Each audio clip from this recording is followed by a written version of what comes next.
நான் அட்மையர் பண்ணலன்னு வருத்தம் இருக்கு. ஏதோ ஒன்று பண்ணிட்டு இருக்கேன் அப்படின்னா அது தூரத்துலேருந்து ரசிச்சுட்டு ஒரு ஃபோட்டோ ஒரு வீடியோ எடுப்பாரு அப்படின்னு நான் எக்ஸ்பெக்ட் பண்ணிட்டு நேச்சுரலாக இருக்க மாதிரி அப்படியே நீங்க போஸ்ட்லயே தான் இருப்பீங்க.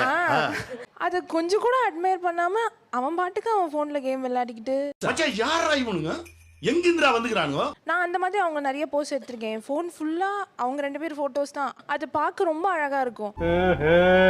இப்போ எங்கேயாச்சும் வெளியே போகிறோன்னா இங்கே ஒரு கம்மல் இந்த காதில் ஒரு கம்மல் போட்டு எந்த கம்மல் நல்லா இருக்குன்னு கேட்டால் எது போட்டாலும் நல்லா தான் இருக்குன்ட்டு அப்படி ரேண்டமாக சொல்லிட்டு போயிடுவான். என்னடா சின்ன கம்பல் அண்ட் பெரிய கம்பல் 2 இருக்கும் சிமிக்கியில்.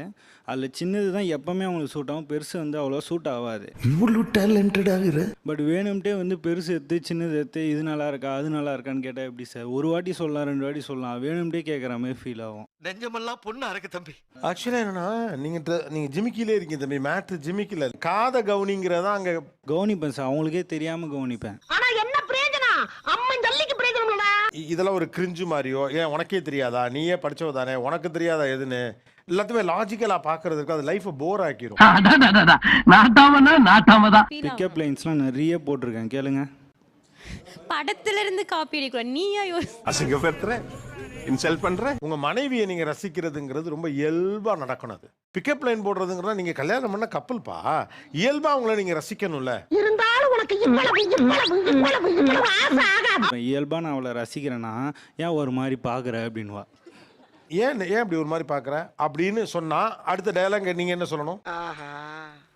நம்ம கிட்ட நம்ம கிட்டே போடுறேன். அழகா இருக்க பாக்குறேன்னு சொல்லணும். அப்படிதானமா சொல்லணும்?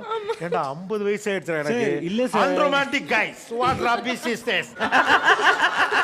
பீச் கிட்ட அந்த வேவ்ஸ் கிட்ட நின்று என்ன ஒரு ஃபோட்டோ எடுத்து கொடுன்னு நான் சொல்லுவேன் சார். இங்கே லைட்டிங் சரியில்லை, நீ இப்படி ஆப்போசிட்டில் வந்து ஆப்போசிட் பார்த்தா எல்லாரும் உட்காந்து பொறி சாப்பிட்டுட்டு இருப்பாங்க, கடலை வித்துட்டு இருப்பாங்க சார். அதே மாதிரி ஃபேஸ் இவ்வளோதான் இருக்கும், வானத்தை அவ்வளோ பெருசு கவர் பண்ணியிருப்பாரு சார். இப்போ நான் கற்றுக் கொடுக்குறேன், நீ அந்த மாதிரி எடுக்கலாம்ல. ஒரு ஃபோட்டோ எடுக்கலாம், அது வந்து நைட்டு ஆகுது, மிட் நைட் ஆகுது, மார்னிங் ஆஃபீஸ் போகணும். என்னப்பா சொல்ற? நான் டெய்லி 1 hour ட்ராவல் பண்ணி அப் அண்ட் டவுன் வரணும். அது நைட்டு 2 மணி 3 மணின்னு போகும்போது அப்படியே 5 மணிக்கு போயிட்டு பீச்சில் இருந்தால் எப்படி சார் எடுக்க முடியும்? நமக்கு மட்டும் ஏன் இப்படி எல்லாம் நடக்கிறது? அவ்வளோ போட்டோ எடுக்கிறாங்க.